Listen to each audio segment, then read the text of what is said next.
a 16-year-old girl was sitting at home in Jenin, Palestine. When she heard people scream outside, she went to the roof to see what was going on.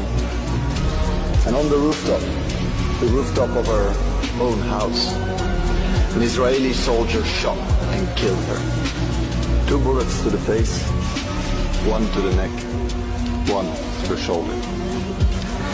Jana Zakarne, an innocent child, another one killed. This year, Israeli forces have assassinated several tens of Palestinian children, continue to destroy Palestinian schools and homes, and occupying ever more land. So what does the European Union do? Nothing. Worse, it intensifies relations with Israel. We speak of human rights, but you let Israel kill with impunity.